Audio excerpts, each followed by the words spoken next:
what kind of country are we in where people fight for their religion? You fight for your God. It is not only Christians that are being killed, which is the excuse they're giving. But then the question is, who is killing who? The Muslims that are being killed are the ones who have refused to accept the radical views of these so-called headsmen, bandits, terrorists, whatever name you want to call them. They no longer see them as Muslims, they see them as infidels. These guys see you as a Christian, as an infidel. And taking you out is not a problem for them. This government has not and will not in any way fight insurgents, fight bandits, fight Boko Haram. So what government has been doing since Donald Trump tweeted is just trying to placate the whole situation. So this shows you when people say that the Igbos are marginalized, there seems to be a plot to exterminate the Igbos, you won't take it for granted. Because if Sheik Gumi was an Igbo man, this one we're talking is not what we'll be talking. He would have been declared a terrorist, he would have been declared wanted. So we just have a country where we have two laws. One for those who call themselves Nigerians, and the other for the Igbos.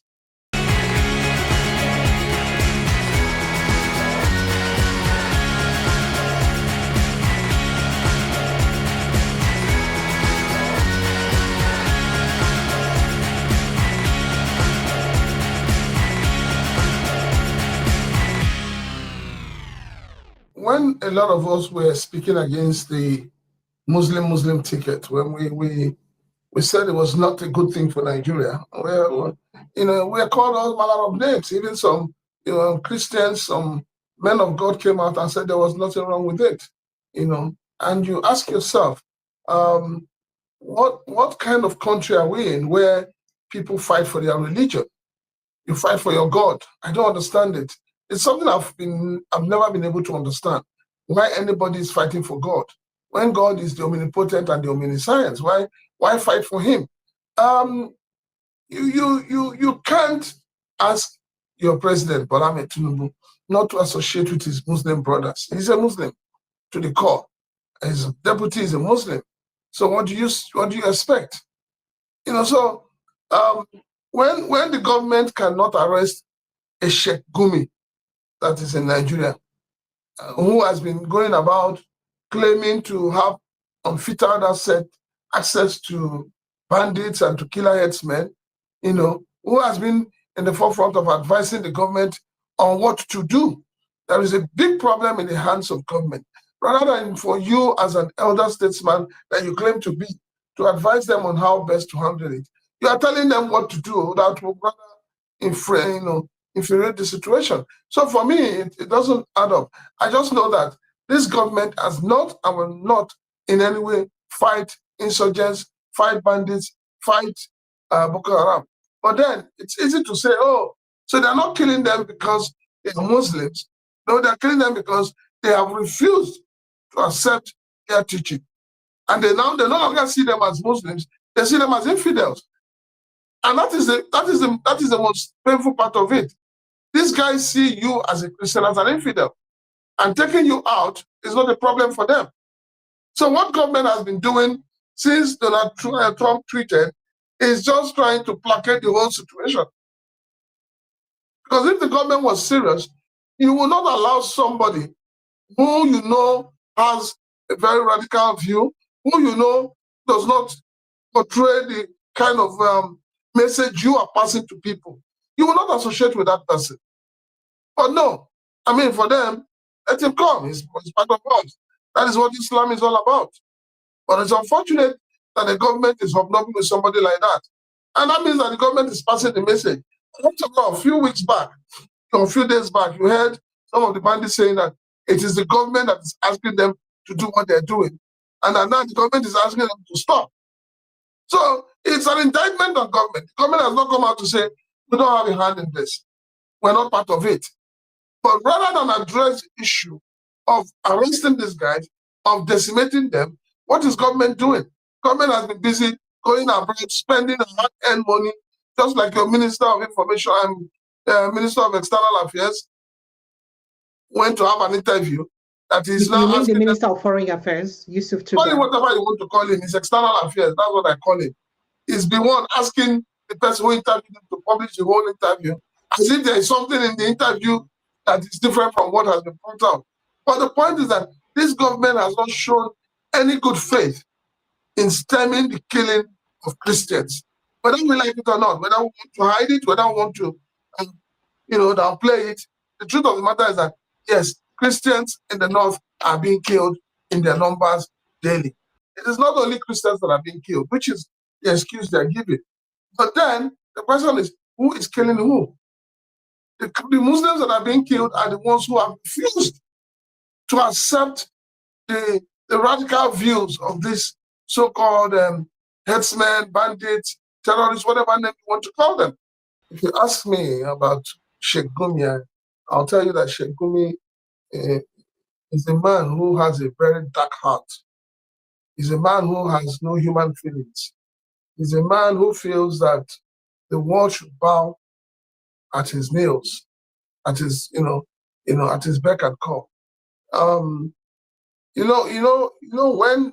When somebody begins to speak as if they are God, then you begin to ask yourself, where is God? Why has God given room for people like Sheik Gumi to become suddenly relevant? He's talking about repentance, 600. These 600 people, where are they? How useful are they to the society? What have they done to add value to the society? So for me, you see, I've always said that this whole thing about peace talk, when people talk about peace, what is behind this peace? Why are we talking about peace? I've always maintained that peace without justice is peace of the graveyard. So what peace are you going to embark upon with people who want to forcefully take your ancestral home from you? So we're not talking about saying, no, this is a communal clash, or these are two brothers fighting. No. We're talking about somebody who wants to steal from you, and somebody else who should support government effort to arrest the person is asking you to enter into a peace deal. I don't understand. What is the peace deal? What is it? Because he keeps talking about peace, as if there is something that the indigenous people in those villages are owing these people. After all, they've come to say that these people are not Nigerians, that they're foreigners. So if we agree that they're foreigners, what peace deal does he want us to enter into with them? Because we need to begin to ask questions to know where this man is coming from and where he's headed to. Because I need to understand when he says we should negotiate with them, we should have peace with them, based on what? Is that something that belongs to them that the people are holding on to? Is that something that we're not aware of? So where do we begin to, see, the truth of the matter is that Nigeria is a funny country. And we play too much in this country. And I remember was it on Friday, you asked a question about somebody that if that person was an Igbo man, you asked about Yerima, Lieutenant Yerima. You said if he was an Igbo man, would things have panned out the way it is? If Sheik Gumi was an Igbo man, what would have happened by now? So this shows you when people say that the Igbos are marginalized, there seems to be a plot to exterminate the Igbos, you won't take it for granted. Because if Sheik Gumi was an Igbo man, this one we're talking is not what we'll be talking. He would have been declared a terrorist, he would have been declared wanted. So we just have a country where we have two laws. One for those who call themselves Nigerians, and the other for the Igbos. And that is why nothing is working. So for me, it is high time that Gumi should shut up, and the government should arrest him. Let him show government where these people are, because the government gives you the impression they don't know where these bandits are. Tell them at Trump. This so-called Yoruba cultural, they should talk to their brother. Their brother is the president. After all, their brother is saying that Nigeria, they've been, in the last 2-3 weeks, they've been preaching that Nigeria is a sovereign state and cannot be dictated to. So they should talk to their brother. Let him do the needful. President Bola Tinubu should be able to take responsibility for the killings of Nigerians under his watch. He should take responsibility. This whole idea of America or no America, it's just a smoke screen. It's just a cover up. Because since the government decided to call off the bluff of the American government, has the killing abated? It has not. So the government has not done what they should do.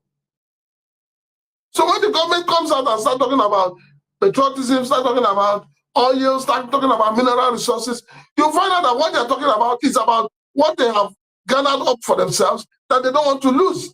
It's not about the people. The government don't care about the people. They don't care about what happens to them. Because if the government cares, like I said, right from the day the government announced subsidy is gone, is the day they should have announced that all IDP camps should be closed. So it's not the land of those who are living in IDP camps are not there. The land is there.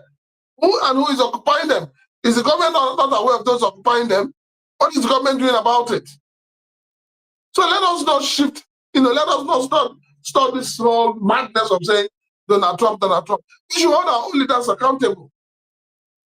Was it not 2 days back you saw Senator Gumi crying over what happened in his own state, in Borno State? So what are we talking about?